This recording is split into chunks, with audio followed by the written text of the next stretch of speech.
Hello বন্ধুরা, bat memory ইরেজারের episode 15 কে নিয়ে ফিরে এলাম। এই ড্রামার বাকি ভিডিওগুলোর লিঙ্ক তোমরা ডেসক্রিপশন বক্সে পেয়ে যাবে। আর আমার এক্সপ্লেনেশন ভালো লাগলে চ্যানেলটিকে সাবস্ক্রাইব করে লাইক কমেন্ট শেয়ার করো। গল্পের শুরুতেই যখন দেখতে পাচ্ছি লেগান অ্যাক্সিডেন্টের কথাগুলো ভেবে ডিপ্রেশনে চলে যাচ্ছে, এরপরও সমস্ত কিছুই মনে পড়ে যায়। যখন ওর অপারেশনটা হয় তার পরবর্তীকালে ও আবারও ডিপ্রেশনে চলে যায়, একা ঘরে থাকতে আরম্ভ করে, প্রচুর নেশা করে, তারপর নিজেকে নিজে একেবারে শেষ করে ফেলে। ওর বাবাও এটা নিয়ে অনেক চিন্তিত থাকে। এই ব্যাপারটা নিয়ে জুয়নের সাথে আলোচনা করে বলে, আমি জানি তুমি আমার ছেলেকে অনেকভাবে বাঁচাবার চেষ্টা করেছো। জুয়ন এটা বলে, ওর যা দরকার আমি সব প্রয়োজন এখনো মেটাবার চেষ্টা করব। আমি জানি ওর খারাপ মেমোরিগুলো ওর কাছে আবারও ফিরে এসেছে, কষ্ট ওর কাছে আবারও ফিরে এসেছে। এরপর ওরা ফ্যামিলির সকলে মিলে খাওয়া দাওয়া করতে থাকে। এরপর ওর বাবা দেখে লেগান তখনও মুড অফ করে। এরপর পুরনো ফ্যামিলি পিকচারটা নামিয়ে আর কিছু ট্রফি নামিয়ে দিয়ে বলে, আমরা খারাপ কিছুকে মনে রাখবো না, এরপর থেকে আমরা সামনের দিনগুলো ভালোভাবে কাটাবার কথা ভাববো। মাথার মধ্যে এটা মন দিয়ে ঢুকিয়ে নাও। এরপর ফ্যামিলির প্রত্যেকের জন্য সেম টি শার্ট নিয়ে ওরা বাইরে বেরিয়ে পড়ে। তারপরের সিনে জুইয়নকে দেখতে পাই। জুইয়ন এখানে লেগানের কোম্পানিতে এসে দেখে যাচ্ছে তাই অবস্থা। তার আগে ও একবার ওর বাড়িতেও ঢোকে, বাড়িতে ঢু মেরে দেখে বাড়িতেও যাচ্ছে তাই অবস্থা। সবকিছু নিজের হাতে পরিষ্কার করে। এদিকে এই কনকনে ঠান্ডার মধ্যে ওরা পিকনিক করতে আসে, কিন্তু এই আইডিয়াটা একদমই ঠিক ছিল না। ওদের পিকনিক করার প্ল্যান ভেস্তে যায়। এতটাই ঠান্ডা আর তুফান ছিল, ওরা সব মুড অফ করে চলে আসে, কারণ আজকে লেগানের বার্থডে ছিল। আর এই বার্থডে সারপ্রাইজ দেবে বলে ওদের বন্ধু ব্যাং আর ওখানে সিয়ন চলে আসে। সিয়ন আর ব্যাংকে চলে যেতে বলা হয়। লেগানের মুডটা আবারও খারাপ হয়ে যায়। এরপরও এসে দেখে যে ওর জন্য একটা চিঠি লিখে রেখে গেছে জুইয়ন, কারণ ওর ঘরের পর্দা, লাইট, গাছপালা অনেক কিছু দিয়েছে যেগুলো তোর মানসিক চাপ কমে। এমন গাছ দিয়েছে, এমন ফার্নিচার রেখেছে বা এমন কার্পেট বিছিয়েছে যাতে তোর মন ভালো হয়। কিন্তু চিঠিটা পড়ে লেগান উল্টো রিয়াকশন দেয়, ওর মন আরো খারাপ হয়ে যায়। এরপর ওর মা মন খারাপ করে শুয়ে থাকে আর লেসিন পুরনো ছবিগুলো দেখতে থাকে। প্রত্যেকেরই বাড়িতে মন খারাপ। লেগান আবারও অন্ধকারের মধ্যে ধীরে ধীরে ডুবে যেতে শুরু করে। তারপরে জুইয়ন ওদের কোম্পানিতে চলে যায়। কোম্পানিতে প্রচুর প্যাকেজ পড়ে থাকে, সবকিছুকেও একা হাতে সামলাবার চেষ্টা করে। পরের সিনে আমরা দেখি জুইয়নের ভাইপোটাকে। সে আলমারি খুলে দেখে যে আমি এখানে সাজুনি আন্টিকে খুঁজতে যাব, আমি ওই আন্টিকে, সুন্দরী আন্টিকে প্রচুর মিস করছি। এদিকেও আড়াল থেকে শুনতে পায় যে শেয়ানের মা আর ওর ঠাকুমা আলোচনা করছে ও হয়তো ওর বাবার সাথে কোথাও আছে। এবার পুলিশকে খবর দিলে ও এটা জেনে যাবে যে ওর বাবা ভালো মানুষ নয়। এই বিষয়টা আড়াল থেকে ওই ছোট্ট ছেলেটি দেখে নেয় আর শুনেও নেয়। তার পরের সিনে জুয়নকে দেখি ও চাকরি থেকে রিজাইন করে দেয়। এখানে প্রফেসর হানকে বলে, যা কিছু আমার জন্য গন্ডগোল হয়েছে আমি আর চাই না আর কারোর সাথে হোক। প্রফেসর হান ওকে অনেক করে বোঝাবার চেষ্টা করে যে দোষ তোমার একার নয়, কিন্তু জুইয়ন কোনো কথা শোনে না। তার পরের সিনে লেগানের মা চলে যায় এখানে টেনিস প্লেয়ার সিয়নদের বাড়িতে, যেখানে আগে থেকে জুইয়ন উপস্থিত ছিল। লেগানের মা গিয়ে এখানে সিয়নের মাকে কিছু অ্যালবাম দেখায়, বলে এগুলো নিউজ কাটিং, আমার ছেলেরা যখনই সফলতার শিখরে পৌঁছেছে তখনই আমি সবকিছু কাট করে রেখেছি আর মা হিসেবে গর্বিত বোধ করেছি। আমি তো আপনার রোল মডেল, তাহলে আপনি বলুন, আপনিও কি সিয়নকে আমার মতন নিজের মেয়েকে রোবট বানিয়ে ফেলতে চান? আমি কিন্তু অ্যাকচুয়ালি সফল হইনি। এর পরের সিনে এজেন্সি সিও হং এসে ওদেরকে ব্ল্যাকমেল করতে থাকে, বলে যে আপনার ছেলেকে আর খেলায় নেব কি করে, আর কোনো অ্যাড কোম্পানি ওদেরকে নেওয়ার চেষ্টা করছে না, কারণ ওদের নামে বাজে কথা রটে গেছে। কথাটা শুনে লেগানের মা খুব রেগে যায়, এজেন্সি সিও হংকে মারতে থাকে। এজেন্সি সিও হং এর সাথে সিয়নের মাও নিজের কন্ট্রাক্ট বাতিল করে দেয়। আর সিয়নের মা রাজি হয় লিগানের কোম্পানিতে সিয়নের সাথে এখানে কন্ট্রাক্টটা বজায় রাখতে। তার পরের সিনে এরা তিনজনে, দুই ভাই আর মা মিলে তিনজনের সাথে ড্রিঙ্ক করতে বসে। ওর মা বলে, তোদের দুই ভাইয়ের সাথে এরকম ভাবে ওপেনলি বসা আমার প্রথমবার। আসলে সত্যি বলতে আজকে আমি তোদের সাথে একটা মজার ঘটনা বলতে চাই। গল্পটা শুরু করি তাহলে। যখন প্রথমবার লেগানের হাতে চোট লাগে তখন আমার মনে হতো যে লেগানের চোটটা না লেগে লেসিনের লাগলেই ভালো হতো। কেন গনের এতটা কষ্ট হচ্ছে? হয়তো আমার কথাগুলো শুনে তোদের স্বার্থপর মনে হবে, আমি সত্যিই একজন স্বার্থপর মা। আসলে আমি একজন ভালো ভলিবল প্লেয়ার ছিলাম, কিন্তু যখন আমি নিজে সফল হতে পারিনি, গনের মধ্যে আমি নিজের স্বপ্নটাকে সফল করবার স্বপ্ন দেখেছিলাম। নতুনভাবে ভেবেছিলাম যে গনই আমার স্বপ্ন পূরণ করবে, কিন্তু অ্যাক্সিডেন্টের পর লেসিনের ওপর আমি সবকিছু চাপিয়ে দিয়েছি। বলেছি, সিনকে এটা বলেছি, তোকে নিজের স্বপ্ন, আমার স্বপ্ন, দাদার স্বপ্ন সব পূরণ করতে হবে।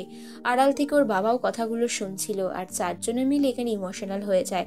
চারজনে প্রমিস করে ওরা আর কখনো এরকম কাজ করবে না, আর একে অপরের পাশে থাকবে। এরপর ওরা চারজনে একই ঘরে শুয়ে পড়ে। ওর বাবা আর মা মজা করে বলে যে এই ঘরেই আমরা এরকম ছোট ঘরে থাকতাম, তখন বেশ আনন্দেই ছিলাম। ওর বাবা মজা করে বলে লেগান জন্মাবার পর লেসিনের প্ল্যানিং করি, আর লেগান মজা করে বলে হ্যাঁ সেটা তো আমি সবই দেখেছি। এরকম ছোট ছোট জোকস চলতে থাকে। তার পরের সিনে আমরা এখানে নামজিনকে দেখি, ও এখানে বড় বড় ডায়লগ মেরে ভিডিও পাবলিশ করে, যেটা দেখে হসপিটালের কেউই খুশি নয়। জুইয়নের আর এসব কিছুতেই যায় আসে না। বাড়ি ফিরে আসার পর ওর ভাইপোর কাছ থেকে জানতে পারে যে সুন্দরী আন্টিকে কেউ একটা রেখে দিয়েছে, মানে ওর বাবার কাছে রয়েছে। মাকে জিজ্ঞেস করেও জানতে পারে যে ও ইটালি ফিরে যায়নি, ওর বাবার সাথে রয়েছে। এবার জুইয়ন বুঝতে পারে না যে ও কোথায় থাকতে পারে। তারপর ওরও মনের ভেতরে একটা টেনশন তো চলতে থাকে। এদিকে আমরা ঠিক সেই মুহূর্তে সিয়ানকে দেখতে পাই। সিয়ানকে ওর বাবা এখানে বিয়ারেস খাইয়ে দেয়, আর বিয়ারের সাথে কিছু একটা মিশিয়ে খাইয়ে দেয়। সিয়ান অপেক্ষা করে কখন ওর বাবা ওখান থেকে চলে যাবে। ওর বাবা বলে হ্যাঁ আমার একটা কার ওয়াশিং রয়েছে, আমি একটু অন্য জায়গা থেকে কাজ করে আসছি। সিয়ান ভাবে এই সুযোগে আমি কম্পিউটারের মাধ্যমে অন্য লোকের সাথে যোগাযোগ করে নেব। কিন্তু ওর বাবা বেরিয়ে যাওয়ার সঙ্গে সঙ্গে ও কম্পিউটারে বসে কিছু একটা টাইপ করতে গেলে ওর অদ্ভুতভাবে ঘুম পেয়ে যায়, আর ঘুমের ঘোরে ওর বাবাকেই আবারও দেখতে পায়।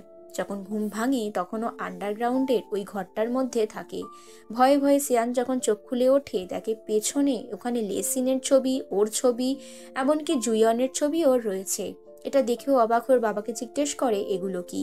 ওর বাবা বলে আমি সব দিনই তোকে ফলো করেছি, যখন তুই প্রথমবারের মতন গ্রামের বাড়িতে ছোটবেলা থেকে বড়বেলাতে ফিরে গেছিলিস, সব সময় আমি তোর পিছু নিয়েছি। তুই কার সাথে যেতিস, কোথায় যেতিস, কার সাথে কথা বলতিস, সব সময় সবটা ফলো করেছি। এখানে ফ্ল্যাশব্যাকে দেখানো হয় সিয়ান ওই মেডেলটা খুঁজে পেয়েছিল, আর সেদিনও উইশে ওর বাবাকে ফিরে পেতে চেয়েছিল। তারপর থেকেই ওই ভদ্রলোক এখানে শিয়ানের পিছু করতে শুরু করে। শিয়ান কোনো কিছু বোঝার আগেই শিয়ানকে সবসময় অদ্ভুতভাবে প্রোটেক্ট করার চেষ্টা করত, কারণ শিয়ান নিজের বাবাকে অনেকটা ভালোবাসতো। ও জানতও না যে ওর বাবার আসল রূপ কি রয়েছে। তো এরকমই একদিন বৃষ্টির দিনে ওর বাবাকে ভিজতে দেখলে ছাতাও দেয়, যে আপনি ভিজে যাচ্ছেন ছাতা নিন, কিন্তু লোকটি কোনো কথার উত্তর দেয় না। আর তখন থেকে উনি মনে মনে ঠাউর করে নেয় যে আমি আপনাকে প্রোটেক্ট করব। তো এরকমই শিয়ান একটা পার্টিতে গেছে। এই পার্টিতে গিয়েই ও হঠাৎ করে ওই মেডেলটাকেও নিয়ে যায়। সেখানে গিয়ে ওর বাবা ওর পিছু নেয়, আর মেডেলটাকে ও একটা লাইটের ওই অ্যাঙ্গেলের মধ্যে টাঙিয়ে দেয়। আর ও জানতো যে যার মেডেল সে হয়তো আজকে আসবে আর সেটা খুঁজেও পাবে। লেসিনকে দেখতে পেয়েও লেসিনের সাথে দেখা করতে যায়। এই জায়গায় কিন্তু লেগানের সাথে ওর বাবার একবার ধাক্কাও লাগে। লেগানও মেডেলটা খুঁজে পায়। লেগান বুঝতে পারে যে শিয়ানি হয়তো প্রথম ভালোবাসা, তাই ও সেদিন কার পার্কিং লটে গেছিল, আর সেখানে লেসিনের সাথে সিয়ানের কিস করতে দেখা যায়, আর সেদিনই ওদের ব্রেকআপ হয়ে যায়। সেদিন থেকে লেসিন এখানে ওর বাবার টার্গেট হয়ে দাঁড়ায়। সেদিন থেকে ওর বাবা ইচ্ছা করে লেসিনকে খেলা থেকে এখানে ভলেন্টিয়ার রিটায়ারমেন্ট নেওয়ার জন্য বাধ্য করেছে। এখানে সিয়ানকে বলে আমি ভালো করিনি, যে আমার মেয়েকে কষ্ট দিয়েছে তাকে আমি প্রতিশোধ নিতে চেয়েছি, তুমি চিন্তা করো না, এরপর আমি জুইয়নের উপরও প্রতিশোধ নেব। জুইয়নের কথা শুনে সিয়ান অনেক কান্নাকাটি করে। এটা বুঝতে পারে যে জুইয়নকেও ওরা খারাপ করতে চায়। এর পরের সিনে লেগান চেম্বারে যায়। ডাক্তারের কাছে গিয়ে বলে আমার হাতে তো ব্যথা ছিল না, তাহলে আপনারা এরকম প্রিটেন্ড করতেন কেন? ডাক্তার বলে আমরা চেষ্টা করতাম। তারপরেও জুইয়নের ব্যাপারে জানতে পারে যে জুইয়ন অফিসে রেজিগনেশন দিয়ে দিয়েছে। তারপর এটাও জানতে পারে যে চোখের সামনে ওর বাবাকে খুন হতে দেখেছে, এমনকি খুনিটাকেও দেখেছিল। তারপর থেকে ও ট্রমাটাইজ হয়ে গেছে, কখনোই ওই দৃশ্যটাকেও ভুলতে পারে না। যখনই মনে করে মনের ভেতরে ও আঁতকে ওঠে। বাড়ি ফিরে আসার পর লেগান একটা ছোট্ট লাইট দেখতে পায়, যে লাইটটা জুইয়ন ওর জন্য রেখে গেছিল। আর লাইটটা অন করতে সারা ঘরে তারায় তারায় রিফ্লেকশন হতে থাকে। এরপর ওর জুইয়নের সাথে কাটানো সমস্ত মুহূর্তগুলো মনে পড়ে যায়। তার পরের সিনে লেসিনকে দেখতে পাই। লেসিনের সাথে জুইয়ন কথা বলে সমস্ত কিছু জানতে পারে, আর বলে যে তোমরা তাড়াতাড়ি চলে গেছিলে, আমি তোমাদের সাথে টাচে থাকবো আর সমস্ত কিছু খোঁজ খবর নেব। এদিকে জুইয়নের ব্যাপারে একটা পার্সেল আসে, কিন্তু জুইয়ন সেদিন আর অফিসে আসে না। জুইয়ন চলে যায়। পার্সেলটা আপনা আপনি খুলে যায়, আর ওর ভেতরে একটা টেডি বিয়ার ভরা ছিল। এদিকে সিয়ান নানা রকম ভাবে দরজাটা খোলার চেষ্টা করে, নিজে পালাবার চেষ্টা করে, আর এটা ভাবে জুইয়নের ক্ষতি কেন করতে চায় বাবা। জুইয়নের সাথে রাস্তায় শিয়ানের বাবার দেখা হয়। তো একটা চাবি পড়ে গেলে উনি সেভাবে আর ওনার কথার উত্তর দেয় না। আর ঠিক তখনই জুইয়নকে পেছন থেকে ওর মা ডাকে। এখানে ফ্ল্যাশব্যাকে দেখানো হয় জুইয়নের বাবাকে এই শিয়ানের বাবাই খুন করেছিল। সেটা যে কারণেই হোক সেটা পরবর্তীতে দেখব। তার পরের সিনে নিজের লকার থেকে লেসিন ওর মেডেলটা বের করে, যে মেডেলটা কোনো এক সময় শিয়ান ওকে ফিরিয়ে দিয়েছিল। আর লেগানকে বলে, তোমার প্রথম ভালোবাসার ব্যাপারে জানতে ইচ্ছা করে না? তখন এখানে লেগান ভাবে যে হয়তো জুয়নের কথা বলছে। তখন ও চোখ বন্ধ করে জুয়নের মুখটাই মনে পড়ে।